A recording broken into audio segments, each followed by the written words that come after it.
ជំរាបសួរលោកគ្រូខ្ញុំថ្ងៃហ្នឹងខ្ញុំនឹងមកធ្វើការ presentation តាក់ទងទៅនឹង Linux ហើយនៅហ្នឹងពួកខ្ញុំមានក្រុមមាន6នាក់ឈ្មោះលុនដុល្លារញឹមសុកលៀបហនដាវីតឈូកឹមឈុនញឹកស៊ូហេងហើយនឹងតាំងតិចហេងអញ្ចឹងកិច្ចការរបស់ខ្ញុំដំបូងគឺតាក់ទងទៅនឹងfile server អូខេចឹង file server វាជាម៉ាស៊ីនមេវាជាម៉ាស៊ីនមេឯកសារគឺជាកុំព្យូទ័រដែលទទួលខុសត្រូវចំពោះការរក្សាទុកនិងគ្រប់គ្រងឯកសារទិន្នន័យដូចជាកុំព្យូទ័រផ្សេងទៀតនៅលើបណ្ដាញដូចគ្នាអាចនឹងចូលប្រើឯកសារវាអនុញ្ញាតឲ្យអ្នកប្រើប្រាស់ចែករំលែកព័ត៌មាននៅលើបណ្ដាញដោយមិនចាំបាច់ផ្ទេរឯកសារចឹងដំបូងគឺតាក់ទងទៅនឹងការ install Samba package ដែលយើងអាចប្រើជាមួយនឹងកូដវាបានគឺ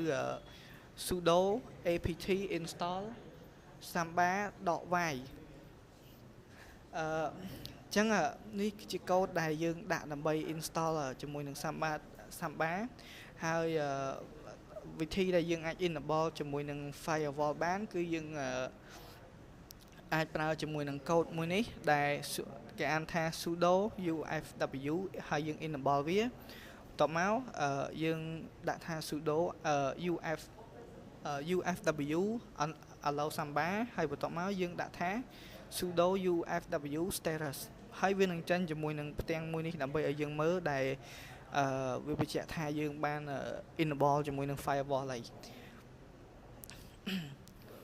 អូខេដល់ចំណុចមួយទៀតតកតងទៅនឹងការ open ជាមួយនឹង Samba configuration file ដែលនេះគឺជាផ្ទាំងដែលកូដរបស់យើងដែលវាបាន load ចេញមកអូខេ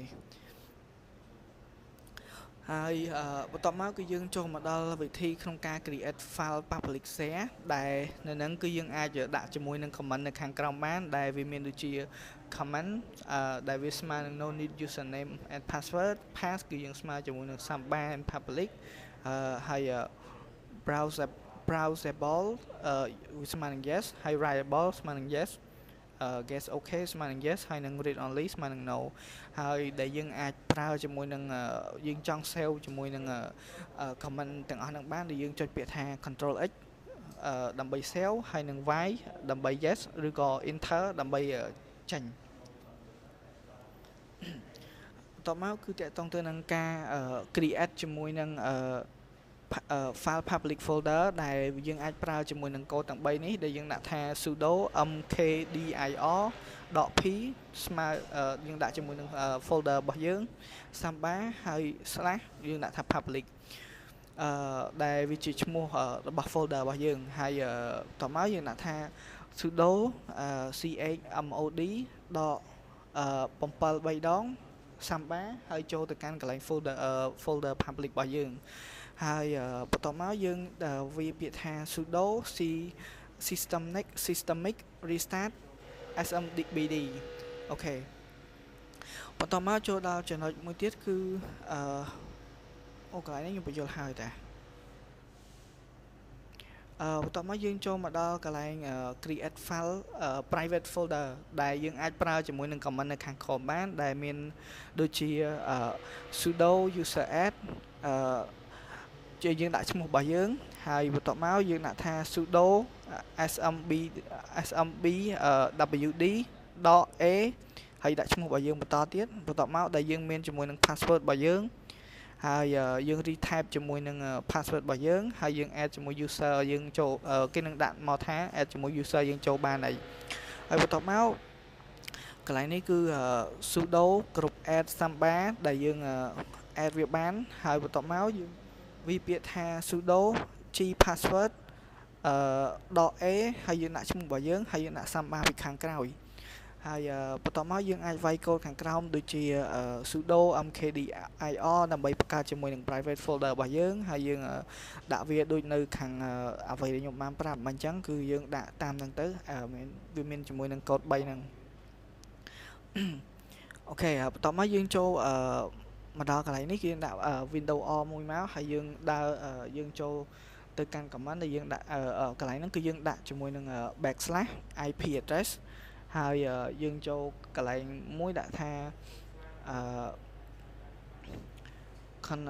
Windows K ដូចជា Windows K នៅក្នុងនេះតមកវានឹងចាញ់ជាមួយនឹង IP address នេះហើយអូខេអញ្ចឹងនេះគឺជាកិច្ចការរបស់ខ្ញុំគឺមានតែប៉ុណ្្នឹងឯងឥឡូវខ្ញុំសូមចូលមកកាន់អ្នកបន្តទៀតដែលគាត់នឹងបញ្យល់ទៅលើផ្នែក web server ជំរាបសួរលោកគ្រូខ្ញុំឈ្មោះញឹកសូហេងហើយថ្ងៃហ្នឹងខ្ញុំមកនិយាយអំពី web server web server ហើយនឹង HTTPS web server គឺជាប្រព័ន្ធ system ដែលអាចជា software ឬ hardware ដែលប្រើប្រាស់ protocol HTTP ឬនិង HTTPS ដើម្បីផ្ដល់មាតិកា content តាម internet ហើយចំណុចសំខាន់នៅក្នុង web server នេះមុខងាររបស់វាមាន web server មានតួនាទីផ្ទុកនិងផ្ដល់ឯកសារ HTML CSS JavaScript images និងទទួលសំណើ request ពី client និងបញ្ជូនចម្លើយ response នឹងធ្វើឲ្យគេហទំព័រប្រើបានតាមរយៈ browser ហើយចំណុចទី2គឺប្រភេទ web server ប្រភេទ web server មាន software based web server software server Apache Nginx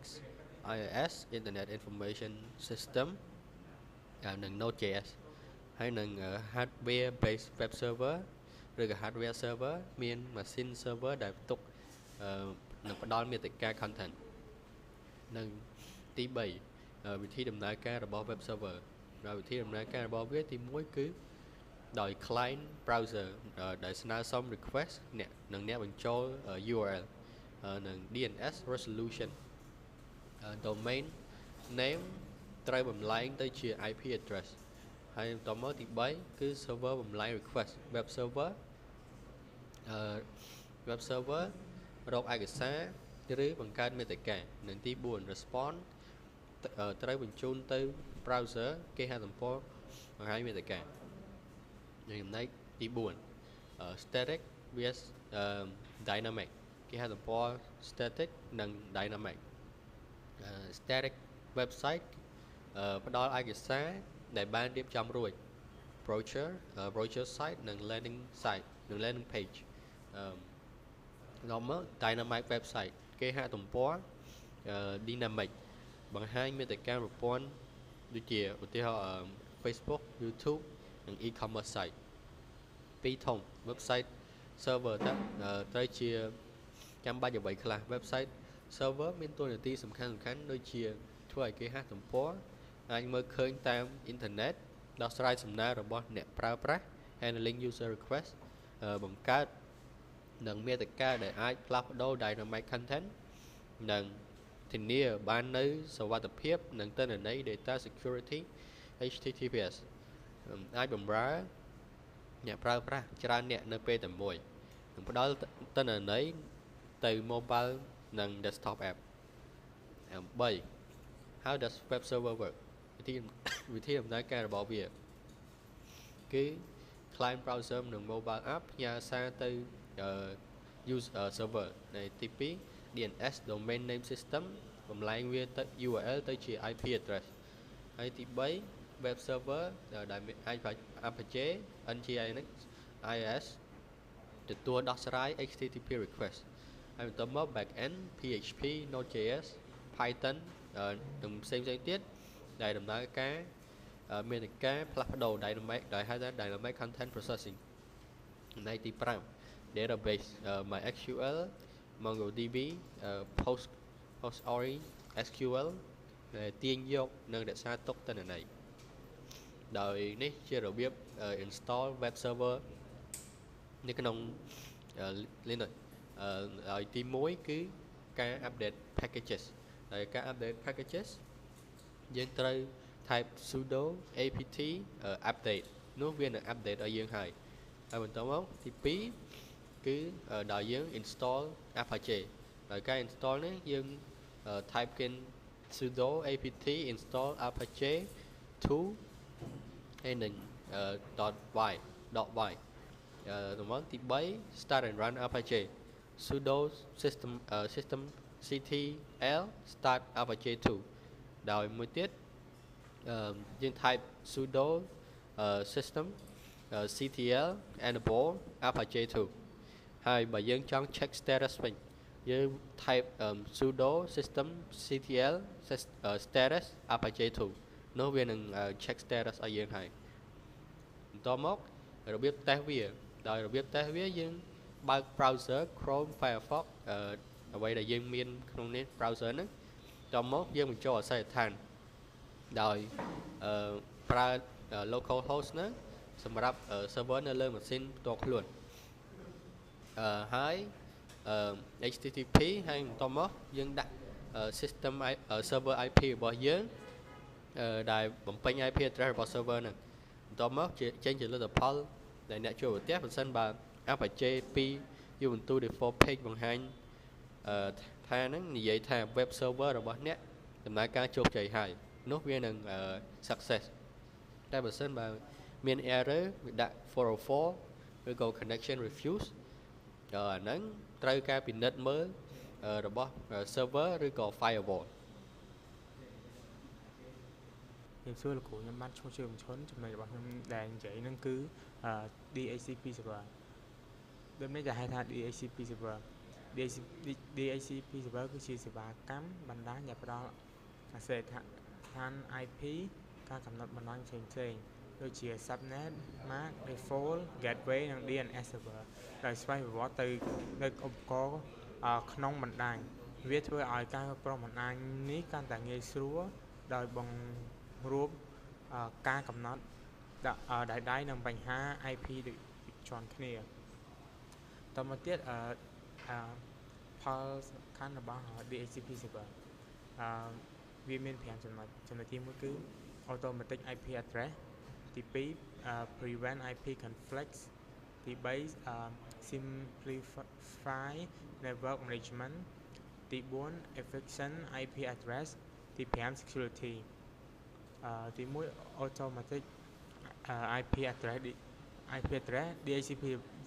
DHCP server បែងចែក address ដោយស្វ័យប្រវត្តិ prevent IP conflict ប្រកាសថាគ្មាន device ពីរណាប្រើ IP ដូចគ្នាដែលអាចបណ្ដាលឲ្យបណ្ដាញមានបញ្ហា simplify network management អាចគ្រប់គ្រងនិងត្រួតពិនិត្យការចែកចាយ IP ពីកន្លែងតែមួយ efficient IP address ចែកចាយនិងដកហូត IP ដោយស្វ័យប្រវត្តិដើម្បីប្រើប្រាស់ឲ្យមានប្រសិទ្ធភាព security អាចភ្ជាប់ជាមួយនឹងប្រព័ន្ធផ្ទៀងផ្ទាត់សមាជិកដើម្បីផ្ដល់ឲ្យ IP តែឲ្យឧបករណ៍ដែលមានសិទ្ធិប៉ុណ្ណោះចូលដល់មួយទៀតគឺរបៀប install DHCP server ក្នុង Linux step 1គឺ install the DHCP server package នេះយើងវាយ comment វាយកូដនេះ step ទី2គឺ config the DHCP server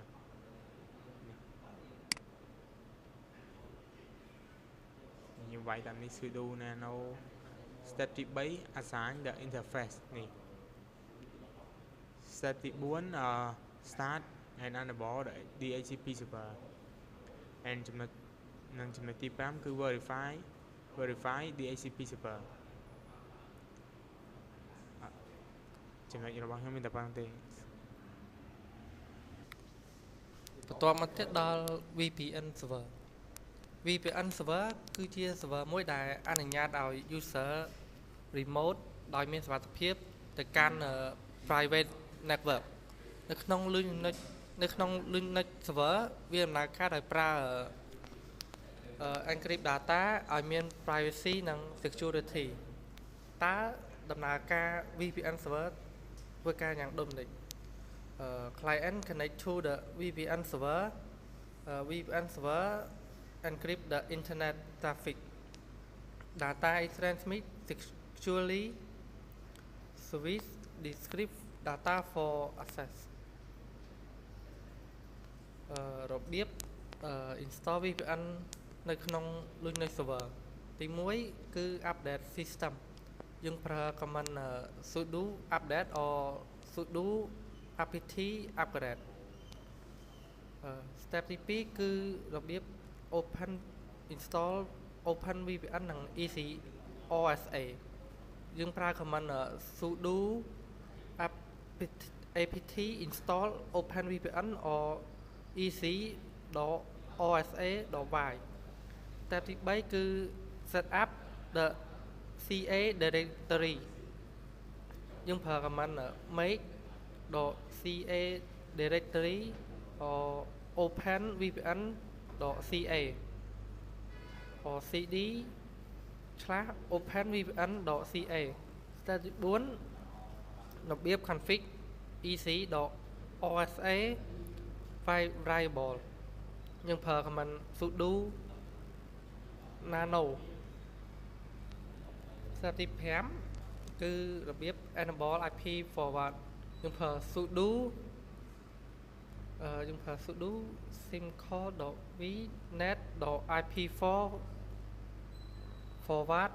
1 step 6របៀប open VPN យើងប្រើ command sudo syntematic start open VPN add server step ទី7 allow VPN traffic យើងប្រើ command sudo ufe allow 1194/udp open server របស់ខ្ញុំទៅបានចប់តែខ្ញុំឈ្មោះញ៉ាំទឹកលៀបនិយាយអំពី open server អរគុណលោកគ្រូដែលបានស្ដាប់ សួរគ្រូខ្ញុំបានឈ្មោះហៅដាវីតខ្ញុំនឹងមកនិយាយអំពី DNS server ដំបូង DNS server ជាអី DNS server ជាការបង្កើត server ទៅលើ Linux ដែលអាចប្រើសម្រាប់ hosting domain name ផ្ដល់ DNS សម្រាប់ address domain name និង query ទៅលើ domain name ហើយវាអាចស្វែងរក domain name ហើយនឹង record យើងអាចប្រើវាសម្រាប់Berkeley internet name domain ដែលជា DNS server ដែលអាចប្រើប្រាស់ច្រើនបំផុតលើ Linux DNS server hosting and query domain name ប្រើសម្រាប់ប្រើដើម្បីអ្វី hosting DNS server ប្រើសម្រាប់ hosting domain name DNS server ដែលត្រូវបានគេប្រើសម្រាប់ផ្ដល់នៅឯកសារជាមួយនឹងឈ្មោះ domain name ពីព្រោះវាអាចគ្រប់គ្រងថាជាប្រភេទ DNS ត្រូវការបញ្ជូនទៅលើ address IP address សម្រាប់បញ្ជូនទៅលើម៉ាស៊ីនឬ website ដែលនៅពេលដែលយើងចូលទៅកាន់ website query domain name ប្រើសម្រាប់កំណត់ការ request DNS query ពីម៉ាស៊ីនទៅកាន់ client ឬក៏ server ផ្សេងៗដើម្បីរក្សាឯកសារដែលពាក់ព័ន្ធ DNS server នៅលើ Linux អាចធ្វើអ្វីបានខ្លះ DNS server នៅលើ Linux វាអាចបំលែង domain name ទៅជា IP បំលែង domain name ទៅជា IP ដើម្បីប្រើប្រាស់ក្នុង network hosting domain name គ្រប់គ្រងនឹង host DNS record សម្រាប់ domain name ស្វែងរក DNS ផ្ដល់សំណើផ្ដល់ការ request ទៅលើ DNS ទៅលើ DNS server ផ្សេងៗតាមតម្រូវការ cancel stock លទ្ធផល DNS សម្រាប់ស្នើសុំដើម្បីឲ្យមានល្បឿនload សម្រាប់ចែកចាយផ្ទុកទៅលើម៉ាស៊ីនជាច្រើនដើម្បីប្រើប្រាស់សេវាកម្មសុវត្ថិភាពប្រើសម្រាប់ដើម្បីការពារមាន DNS DNF forwarding ផ្ដល់ការស្នើសុំទៅកាន់ DNS server ផ្សេងៗ private DNS ប្រើនៅក្នុងបណ្ដាញផ្ទាល់ខ្លួនសម្រាប់ឈ្មោះដែលមាននៅក្នុងក្រុមហ៊ុន DNS server នៅលើ Linux មានមុខងារចម្បងដូចជាគ្រប់គ្រង domain name បញ្ជូនការ request DNS កំណត់សុវត្ថិភាពនិងធ្វើជាគ្រប់គ្រងបណ្ដាញក្នុងទំនាក់ទំនងរបស់ DNS 0និងបែងចែកនិងចែកចាយទិន្នន័យសម្រាប់សេវាកម្មផ្សេងៗ install DNS server នៅលើ Linux ជាដំបូងយើងត្រូវ recommend update the package and install the bin DNS server តមក sudo apt update តមកយើង next command ទៅទៀត sudo apt install bin 9-y configuration bin server the main configuration file for bin is local at etc bin name dot config sudo nano etc bin name dot config local ហើយនេះគឺជាការ install DNS server លើ Linux create the zone file sudo nano ហើយ add the following recall ហើយនេះជា command line ដែលយើងលើកឧទាហរណ៍ create the zone file sudo nano etc bin mydomainname.com add the follow the record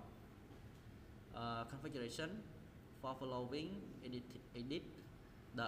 configuration file sudo nano etc bin name.config option ហើយនេះគឺជាផ្ទាំង CMD ដែលនៅពេលដែលយើងវា command ទាំងអស់ហ្នឹងនៅលើ Ubuntu restart and enable bin sudo system call rest bin 4 sudo system enable bin 4 test DNS resolution using all NS log KUP to test đính my domain name.com NS log UP my domain name.com ហើយនេះគឺជាផ្ទាំង CMD ដែលជាផ្ទាំង CMD ក្នុង Ubuntu Visual អស់នឹងមកហើយនេះជា command ដែលយើង restart and enable bin sudo system restart bin 4 sudo system enable bin 4 តទៅទៀតខ្ញុំបានឈ្មោះតាំងពីហេអញ្ចឹងខ្ញុំសូមនិយាយបន្តចូលមកដល់ proxy server what is proxy server proxy server នៅក្នុង Linux គឺជាម៉ាស៊ីន server ឬកម្មវិធីដែលដំណើរលើប្រព័ន្ធប្រតិបត្តិការ Linux ដើម្បីបម្រើជាភ្នាក់ងារចន្លោះ intermediary រវាងឧបករណ៍ client និង machine distance server វាកំណត់ទិសដៅ request ពី client ទៅ machine ហើយផ្ញើ response ត្រឡប់មកវិញតួនាទីរបស់ proxy server នៅក្នុង Linux គឺវាការពារបង្ហាញពីអ៊ីនធឺណិតការពាររក្សាការរក្សាទុកទំព័រដែលបានចូលមើលញឹកញាប់លាក់ IP របស់អតិថិជនអាចបម្រើការអាចប្រើសម្រាប់ការរារាំងគេហទំព័រមិនសមរម្យអាចកំណត់សិទ្ធិឲ្យអតិថិជនក្នុងបណ្ដាញប្រើប្រាស់ចូលបន្តចុងបណ្ដានេះ how to install proxy server on Linux របៀប install របស់វាគឺ install swat update package and install swat using apt package sudo apt update sudo apt install swat while start and enable swat server service sudo system start swat sudo system enable swat sudo system status swat ចូលមកបន្តconfigure swat proxy server domain configuration file for swat is located at etc swat config បាទចូលបន្ត enable authentication install object tool sudo apt install object tool until while create a user password sudo apt password c eat swat password my user edit swat config sudo nano et swat config add this line ខ្ញុំសូមចូលបន្តដល់ restart swat sudo system restart allow proxy swat in